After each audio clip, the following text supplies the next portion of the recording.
읽은 본 말씀으로 내 진영을 거룩히 하라라는 제목으로 하나님의 말씀을 나누겠습니다. 신명기의 말씀을 우리가 함께 묵상하고 있습니다. 사순절 기간 신명기의 말씀을 묵상하면서 예수 그리스도, 그리고 특별히 우리가 이제 사순절 기간 또 이제 성찬식을 이제 우리가 고난 주간에 행하면서 우리가 유월절을 기억합니다. 유월절은 그러니까 유월절에 예수님께서 이제 고난 받으시고 그다음에 돌아가시지 않았습니까? 유월절 어린 양으로서. 근데 유월절은 예수님이 죽임 당하여서 우리 가운데 어떻게 슬픔으로 다가온 날이기도 하지만 또 한편으로는 이스라엘 백성이 유월절에 출애굽하지 않았습니까? 마찬가지예요. 예수 그리스도로 말미암아 천국 백성, 즉 예수 그리스도로 말미암아 하나의 백성이 그날 시작되어진 것이에요. 그래서 이 유월절은 다시금 우리 가운데 다가올 때 예수님께서 자신의 몸을 들여서 교회를 태동시키셨습니다. 그러면 예수님께서 왜 교회를 태동시키시고 우리가 어떻게 살아가야 되는지가 그 이 사순절 기간을 우리가 다시금 새롭게 하는 게 매우 중요하거든요. 그걸 위해서 예수님께서 십자가에 죽으시고 부활하셨기 때문에, 그래서 그것을 잘 예표하고 드러내는 것이 신명기 말씀이에요. 신명기 말씀을 읽고 있으면 교회가 어떻게 살아야 될지가 분명히 보입니다. 신명기 말씀은 저와 여러분, 그러니까 우리 주사랑교회 정체성을 매우 분명하게 해주시는 하나님의 말씀입니다. 하나님께서는 거룩한 하나님의 교회가 지금 이 땅에 있기를 원하십니다. 여러분, 주사랑교회가 그냥 세워진 것이 아니요 하나님께서 하나님의 말씀을 이루려고 이 땅 가운데 세우셨음을 기억하시기를 바랍니다. 하나님께서 저와 여러분 그렇게 부르셨습니다. 우리를 성결한 하나의 백성으로 삼아 주셨습니다. 여러분, 우리가 앞으로 2024년, 2025년 하나님께서 우리를 통해서 구원을 이 땅 가운데 선포하시고 그것을 듣고 믿는 모든 자가 구원받는 감격이 있을 것입니다. 기도 응답의 간증이 있을 것입니다. 부활하신 예수님의 생명력이 넘칠 것입니다. 교회는 그렇습니다. 교회는 그렇게 될 것이 믿는 모든 자에게 하나님께서 교회의 생명력을 다시 새롭게 하실 것입니다. 예수님을 영접하고 인정한 모든 삶 가운데 하나님의 영광이 임할 것입니다. 여러분, 그때 기억하시기 바랍니다. 여러분은 예수님을 닮아가셔야 됩니다. 그것이 여러분의 소원 되셔야 됩니다. 그것이 되냐 안 되냐 이것을 우리가 논하는 것이 아니에요. 우리는 성경에서 이야기한 대로 골로새서 1장 28절 한 사람을 성결한 성도로 세우라. 이 말씀이 하나님께서 우리를 불러주신 분명한 목적 될 것입니다. 그것이 우리 교회의 존재 목적이에요. 그러니까 교회의 존재 목적이 하나님의 말씀 따라가면 하나님께서 교회 안에서 나타낼 능력을 다 부어주시고 열어주십니다. 우리가 그 목적을 잃어버리면 오히려 교회 가운데 부어지는 주의 능력이 닫힐 때가 있어요. 왜? 믿음이 없으니까. 어떤 믿음? 우리가 한 예수 그리스도를 닮아갈 수 있다는 믿음이 없으니까. 한 사람을 거룩한 성도로 세우는 것이 교회의 사명인 것을 믿지 못하니까. 그래서 여러분, 교회는 생존을 위해서 있는 것이 아니라 오히려 이 땅 가운데 하나님의 거룩한 성도를 세우는 것을 위해서 있음을 이 신명기 말씀을 통해서 사순절에 기억하신 여러분 되시기를 바랍니다. 우리 교회 예배는 그 목적을 향해 나아갈 때 성령님께서 임하시는 예배가 될 것입니다.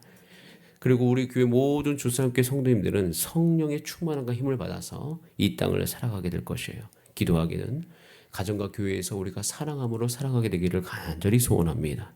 직장 안에서 성실함과 탁월함으로 살아가게 되기를 바랍니다. 하나님께서 그렇게 우리를 인도해 주실 것입니다. 저는 이 신명기 말씀을 묵상하면서 교회다움을 회복하는 것이 매우 중요하구나. 그렇게 회복되어지면 가나안 전쟁은 승리다. 그러니까 가나안 땅을 정복하는 것 자체가 별로 하나님께 관심이 없어요. 하나님의 신명기 말씀을 통해서 가나안 땅에 들어가서 어떻게 전쟁해야 될 것에 대해서 말씀하시지 않고 오히려 그 땅을 찾으면 어떻게 살 것에 대해서 말씀하십니다. 그래서 우리의 목적도 완전히 바뀌어야 돼요. 우리가 교회가 온전해지고 그런 모든 것 안에 우리는 하나님이 원하시는 것을 우리가 사모해야 되는 거예요. 그것이 우리가 할 일이에요. 우리가 할 일을 하면 하나님께서 하나님의 하실 일을 분명히 해 주실 것입니다. 그래서 우리는 이 신명기 말씀을 통하여서 다시금 우리의 목적이 무엇인지를 생각해 보는 것이죠. 신명기를 묵상하면서 분명한 것은 하나님의 백성은 죄짓지 않고 살아갈 수 있다는 것입니다. 물론 우리 가운데 육체를 입고 있고 또 육체가 연약하기 때문에 죄가 거할 수 있습니다. 그래서 로마서 7장에 보면 오라 곤고한 사람이다라고 외치지만 그 이후에 한 가지 늘 그 안에 영이 소망하는 것이 있어요. 그것은 날마다 이 사망의 몸에서 누가 나를 건져내랴 라고 외치는 것이에요. 사람들은 나는 죄를 지을 수밖에 없어 하면서 나는 이 사망의 몸에서 있을래. 건져냄에 대한 이것에서부터 일어날 것에 대한 욕망이 없습니다. 근데 사도 바울은 그것을 욕망했어요. 그것을 알기 때문에 난 연약하기 때문에 날마다 이 사망의 몸에서 누가 나를 건져낼 것을 주 앞에 나와 기도하면서 주께 붙어 있는 거죠. 그러고 난 다음에 예수님께서 사도 바울이 로마서 8장 1절에 이렇게 이야기합니다. 그러므로 그렇게 구원함을 외치는 모든 자에게 그리스도 예수 안에 있는 자 결코 정죄함이 없나니. 여러분 기억하시기 바랍니다. 그리스도 예수 안에 있는 생명의 성령의 법이 여러분을 해방하였습니다. 우리는 해방된 것이에요. 해방된 사람으로서 살아가는 것이에요. 여러분 이것이 여러분의 상태인 것을 믿을 수 있는 여러분 되시길 바랍니다. 이렇게 해방되었으면 우리 안에 이루어지는 것이 있어요. 이건 믿음이 필요한 영역이죠. 율법이 육신으로 말미암아 연약하여 할 수 없는 그것을 하나님은 하시나니 곧 죄로 말미암아 자기 아들을 죄 있는 육신의 모양으로 보내어 육신의 죄를 정하사 육신을 따르지 않고 그 영을 따라 행하는 우리에게 율법의 요구가 이루어지게 하려 하심이니라. 저와 여러분은 우리가 간절히 날마다 새벽에 기도할 거, 주여 내가 영을 따라 행하게 하여 주시옵소서. 그 영을 따라 행한 나의 삶이 오늘 나의 삶의 중요한 목적 되게 하여 주시고 신명기를 묵상하면서 우리는 압니다. 율법의 요구가 우리 육의 힘으로 불가능하다는 거. 그래서 영을 따라가며 영의 생각을 하시는 저와 여러분의 삶이 되기를 간절히 소원합니다. 우리의 주중 예배는 기억하셔야 될 것은 하나님의 영이 우리 가운데 거하시기 위한 통로인 것이에요. 저와 여러분의 삶 가운데 오늘도 성령의 충만한 은혜가 있기를 소원합니다. 오늘 읽었던 본 말씀에 보면 정말 이 이야기를 들으면 거룩함에 대한 사모함이 없이는 이 말씀을 소화해낼 수가 없어요. 근데 하나님의 목적이 분명히 나오지 않습니까? 몇 가지를 제가 살펴봐 보겠습니다. 우선 1절에 보면 고안이 상한 자, 음경이 잘린 자. 그럼 질문해 볼 수 있죠. 어떻게 고안이 상하고 음경이 잘릴 수가 있는가? 라고 질문해 볼 수 있잖아요. 근데 이때 당시에 이방인의 종교 예식이 있었습니다. 그 중에 하나가 뭐냐면 거세하는 사람들이 있었다는 것이에요. 종교 예식을 이방인의 종교 예식을 쫓아서 몸을 훼손했다라는 것입니다. 물론 이것을 가지고 야 불의의 사고로 혹시 이렇게 되었는데 하나님께서 내치시나? 그게 아니에요. 불의의 사고로 만약에 이런 일이 일어났다면 하나님께서 다른 한편으로 그들을 구원할 수 있는 길을 분명히 예비하셨을 거예요. 근데 이는요 스스로 선택해서 나는 이방신에게 내 몸을 드린다는 모습으로 이 일을 행한 자인 것입니다. 저와 여러분 우리의 몸은요 하나님의 거룩한 영이 거하시는 하나님의 성전임을 기억하시길 바랍니다. 우리의 육은요 영혼을 담는 그릇이에요. 그렇기 때문에 우리의 몸을 소중하게 여기셔야 돼요. 여러분의 몸에 대해서 무책임하면 안 됩니다. 우리는 우리 몸을 너무 신뢰합니다. 저는 신뢰하지 않아요. 여러분 우리 몸을 신뢰해서 우리 몸에 대해서 무책임한 사람들이 너무 많아요. 아 나는 내 몸이니까 내가 알아서 할게. 아니요 그렇지 않습니다. 여러분의 몸은 하나님의 것인 것을 기억하시기 바랍니다. 하나님의 것인 걸 기억하니까 제 몸을 내 것으로 여기지 않고 내가 잘 관리합니다. 내 몸을 잘 관리하면 나만 좋습니까? 아니요. 여러분의 가족이 좋습니다. 여러분의 자녀들이 좋고요. 여러분의 부모님들이 좋은 것이에요. 그래서 우리의 몸을 우리의 것으로 여기지 아니하고 우리 몸을 잘 보호하는 것이 하나님을 섬겨가는 방법인데 고안이 상한 자, 음경이 잘린 자는 스스로 몸을 상하게 했다는 것이에요. 즉 하나님을 섬기지 않기로 결정한 사람들을 이야기하는 것입니다. 그 사람은 여호와의 총회에 들어올 수 없습니다. 사생자도 마찬가지예요. 그러면 사생자 물론 이것이 불의의 사고로 말미암아 어떤 가난한 여인의 자녀라면 좀 다르게 대우해야 됩니다. 하지만 여기서 얘기하는 사생자란 오늘 본문 17절 18절에 보면 그때 당시에 성전에 창기가 있었다고 되어 있어요. 여러분 성전의 창기는 이방 신전의 특징이에요. 하나님의 성전에는 그런 것이 없습니다. 그때 당시에는 특별히 지금에는 여러 가지 성적인 문화들이 굉장히 다양하게 발전되어 있지만 그 고대 근동에는 그게 없었어요. 그래서 이방신들은 그 성전에서 그런 일들을 했어요. 그런데 그것이 이방신들, 그러니까 거기서 신전의 창기가 낳은 아들, 사생자를 이야기하는 것, 즉 이방 종교에 노출된 상태에서 생겨난 이세를 이야기하는 것이에요. 하나님께서는 그런 사람들이 호남 신앙을 가진 사람들이 여호와의 총회에 들어오지 않기를 원하셨어요. 여러분 그리고 3절에 보면 암몬 사람, 모압 사람 이 사람들도 영원히 도울 수 없습니다. 왜냐하면 영원히 하나님을 저주하는 사람들이기 때문이에요. 하나님 나라를 영원히 대적할 것이기 때문이에요. 여러분 우리가 꼭 기억하셔야 될 것이 있습니다. 우리는 경계해야 될 것을 경계해야 됩니다. 다 받아들이는 것이 사랑이 아니에요. 다 받아들인다는 의미로 죄와 함께 그것을 용납하지 마시기를 바랍니다. 사랑하고 그들로 하여금 계속 이야기죠. 우리가 그들에게 관심이 있어야 되겠죠. 하지만 그들이 결국 예수 그리스도 안에서 하나님의 백성 되는 것에 더 관심이 있기를 바라고 우리가 거룩하게 살게 되기를 소원하신 여러분 되시기를 바랍니다. 반면에 또 하나님께서는 은혜를 베풀러 가실 분들에게 은혜를 분명히 베풀러 갑니다. 에돔 사람을 미워하지 말아라. 내 형제다.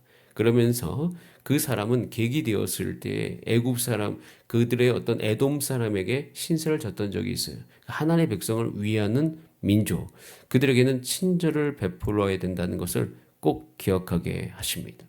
이렇게 하시면서 하나님께서 결국에는 하나님의 백성이 그때 당시에 그 누구조차도 윤리와 도덕과 어떤 거룩하게 살 것에 대해서 소망이 없었던 그 시대에 거룩함을 사모하게 하시는 거예요. 굉장히 발달된 생각들인 거죠. 사회법인 것이에요. 이것이 그들 가운데 있음으로 말미암아 하나님 나라를 예표하게 하시는 겁니다. 자, 그러고 난 다음에 이제 9절부터 14절까지는 이 진영을 거룩하게 하는 법들에 대해서 또 이야기하고 있습니다. 근데 여기서 참 정말 너무나 자세하게 이야기해서 민망할 정도입니다. 철저하게 진영을 정결하게 하는데 그것이 다 성적인 것과 연결이 되어 있습니다. 너희 중에 누구의 밤에 몽설함으로 부정하거든. 사실 이것은 어떻게 보면 요즘 시대에는 굉장히 자연스러워 여겨지는 어떤 한 부분이 분명히 존재합니다. 그런데 그렇게 존재하지만 이 모든 과정 안에 영의 생각, 그러니까 우리의 육체의 이 자연스러움이라고 얘기하는 특히 요즘에는 이 성적인 영역은 굉장히 자연스러워서 다 받아들여야 되고 그리고 개방적인 생각들이 굉장히 많은 시대입니다. 이제는 저희 때만 해도 혼전순결 서약식이라는 게 있었어요. 근데 그거 지금 하면 굉장히 시대에 뒤처진 것처럼 여겨지는 이 사회 풍토가 지금 굉장히 강합니다. 그래서 오히려는 요즘에는 혼전순결을 강조하는 것이 아니라 일이 났을 때 그 뒤에 그를 어떻게 회복시킬 것인지에 대한 관심이 훨씬 많아요. 그건 어떻게 보면 그것을 우리 사회 안에 자연스럽게 받아들이는 것이죠. 물론 이것에 대해서는 우리가 이제 해야 될 얘기가 많아요. 여기서 다 얘기할 수 없습니다. 하지만 여기서 우리가 분명히 알아야 될 거 하나님께서 원하시는 것은 우리의 몸과 생각과 우리의 모든 잠자는 곳에 있는 그것까지 우리 육체가 하나님 앞에 거룩하게 되기를 원하시는 것이에요. 그리고 이것을 우리가 소원하셔야 돼요. 물론 이것으로 남을 정죄하면 안 되죠. 하지만 하나의 백성은 우리 스스로 하나님 앞에 내가 이렇게 살기를 간절히 소원하면서 주 앞에 드릴 수 있는 그런 영적인 열정이 우리 가운데 회복되기를 소원합니다. 이것이 우리 가운데 필요한 것이. 이것을 이렇게 우리가 살아가고 이것을 위해 주께 붙들려 있을 때 여러분 우리 안에 매력이 생깁니다. 우리 안에 빛이 나기 시작합니다. 그러면서 12절 13절에 보면 이것까지 이야기하시죠. 내 진영 밖에 변소를 마련하고 배설물을 덮어라. 그러니까 진영 안을 어떻게 하라? 깨끗하게 하라라고 이야기합니다. 여러분 하나님께서 이렇게 거룩하게 살게 되기를 소원합니다. 여러분 이것이 우리 가운데 늘 번거로움으로 다가올까요? 아니에요. 이것은 우리의 능력인 것입니다. 이것이 우리의 정체성인 것입니다. 이렇게 살아갈 때 우리 삶 가운데 매력이 생기기 시작할 것입니다. 여러분 그래서 오늘 기억하셔야 될 거 성도라는 정체성을 기억하시기 바랍니다. 여러분은 하나님의 백성이요 성도이십니다. 여러분의 몸은 하나님이 거하시는 거룩한 하나님의 성전인 것을 오늘 기억하시기를 바랍니다. 그래서 오늘 하루를 살아가면서 하나님의 행하심, 하나님이 여러분 현장에 임재해 계신다는 것을 느끼시길 바랍니다. 사람은 살다 보면 우리 육신이 연약하고 수많은 일들로 말미암아 하루가 얼마나 분주하게 되는지 모릅니다. 저도 이 분주함을 겪으면서 일주일을 보냈더니 벌써 금요일이에요. 그러다 보면 내가 거룩하게 대한 사모함이 내 안에 사그라들 때가 있어요. 왜? 내 앞에 놓여진 일들을 처리해 나가야 되는 것이니까. 근데 그럼에도 불구하고 이 새벽에 여러분 잘 오셨습니다.